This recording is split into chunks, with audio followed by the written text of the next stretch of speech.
Thanks. You're watching the Glockbothers. Roll the footage. It would be another one. Another one.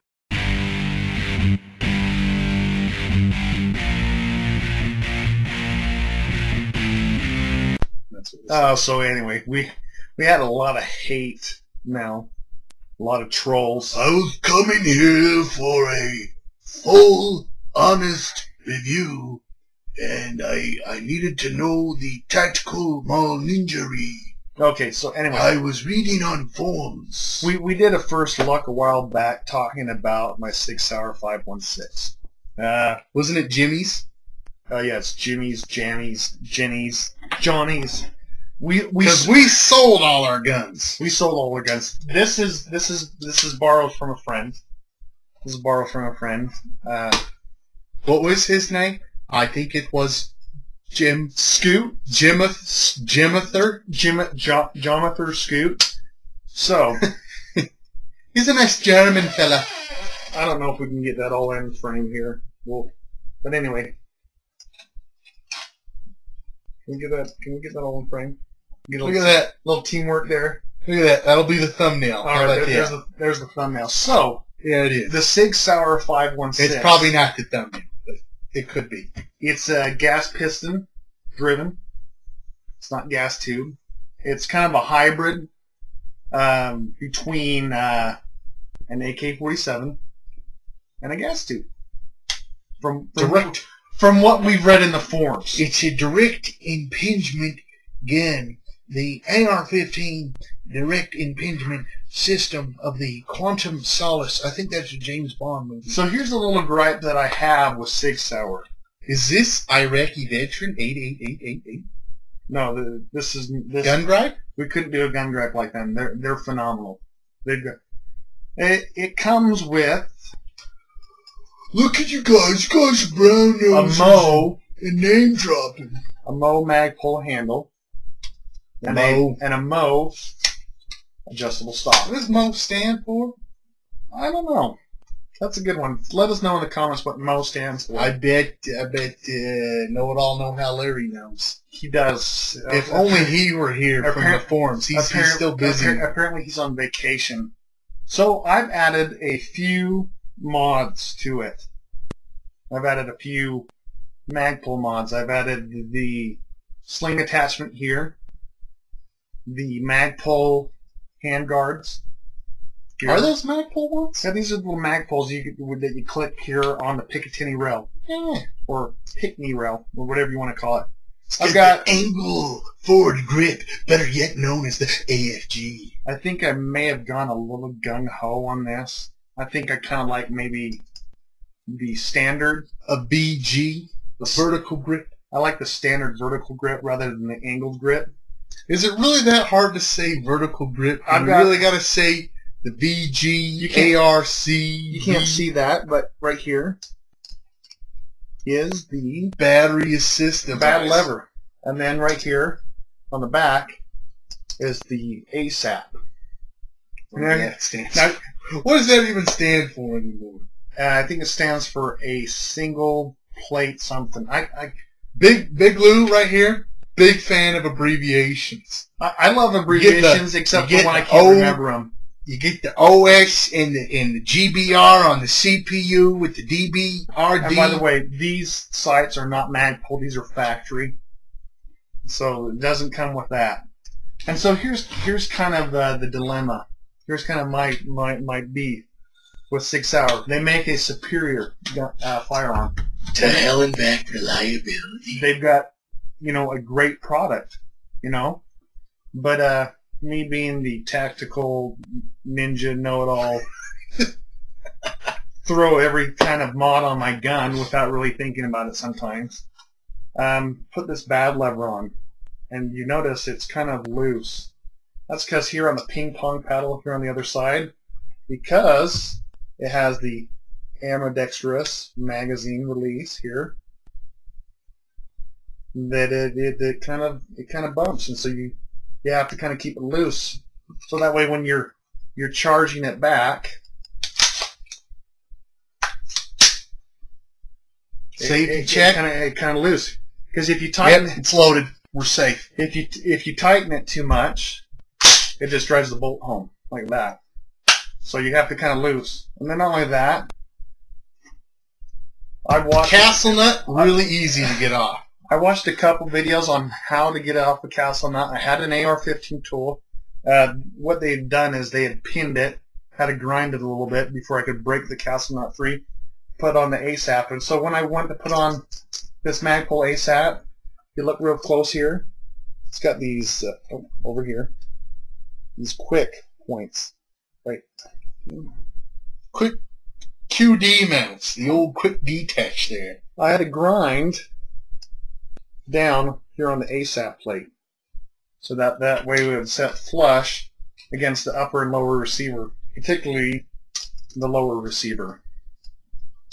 And so it's just like, as I get the Magpul mods for my Sig Sauer, and Magpul makes a great product. It's made to be on a lot of the AR. Magpul. I'm gonna download the video because they did a video about supporting Magpul earlier. So I want to install the extended trigger because I got them big old fat fingers here. And I want about gloves. And if you got your gloves on there, if you have gloves, you know I'm kind of a sissy, and I've got the tactical gloves. You know, wheeze those, a little bit of shooting in the cold. And so that's why we have the gloves. The winter this year been brutal cold. Brutally cold. So that's why I want to get an extended thing. So Magpul does a great job. They give you an idea of how to remove. So you won't be able to doing see their own thing here. You won't see this too well. Right here is a pin that you'll punch out with an 8th punch, and then over here, right here. Okay, see that metal slide there? You think you're going to pop that out? It goes all the way right on through, right? No, it doesn't. Right here, nothing. That's because they've got that you can't see here. A little set screw. A little set screw. Isn't that lovely?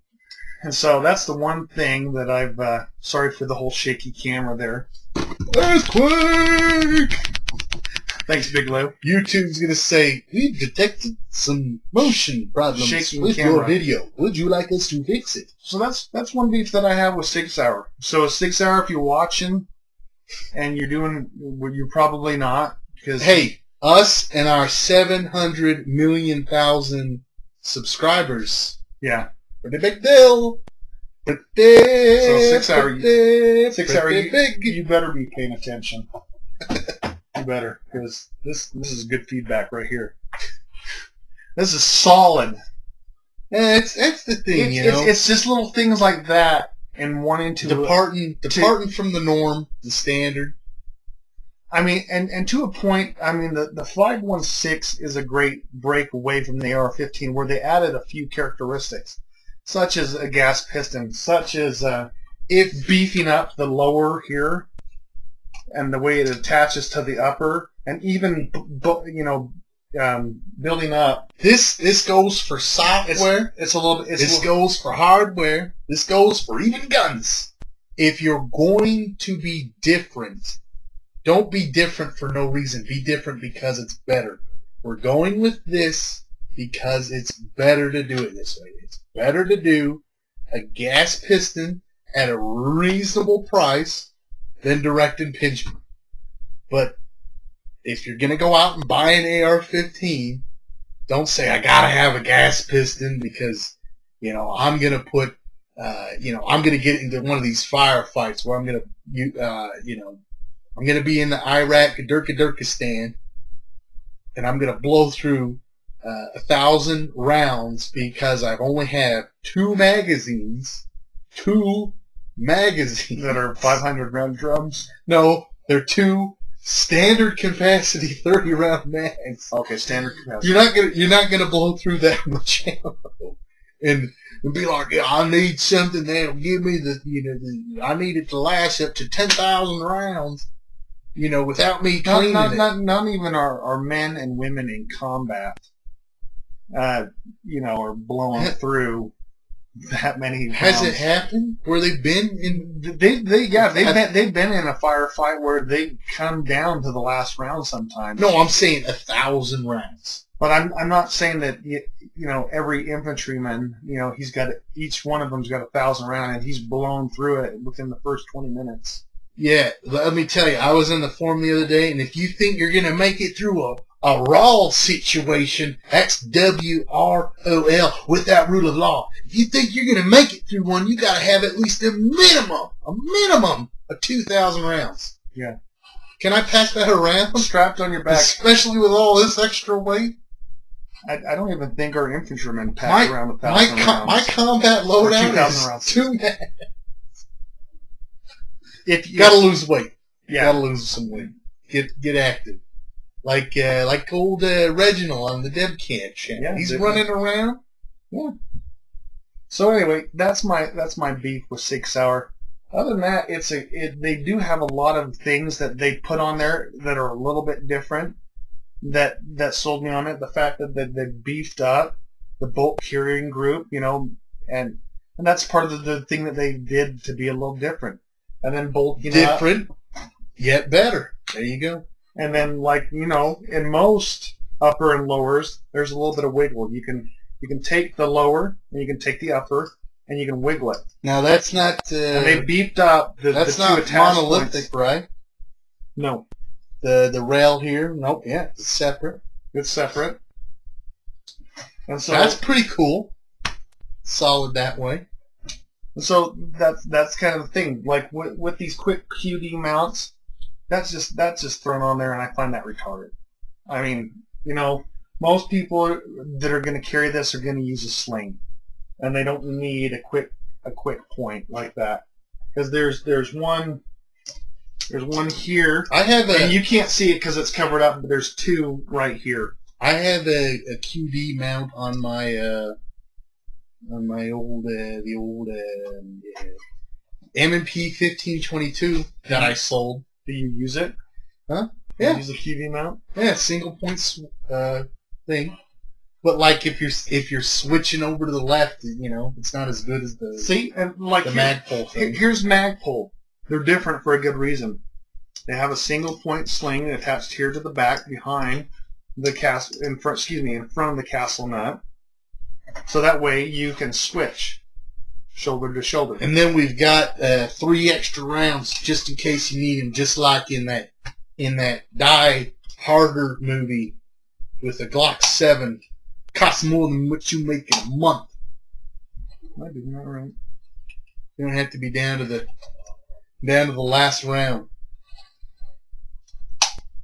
And that's why we don't like magazine safeties. That's another. Because then we can take the magazine. That Mo handle. Crap. No, I'm just kidding. But anyway, man, where does the time go? We're in here 12 minutes. Anyway, signing out. Long talk is long-winded. Bam. Bam. I think you just watched the Glockbothers. The most amazing video ever. I think you just watched it. Brought to you by Laughs and Hugs from the Teddy Bear Factory.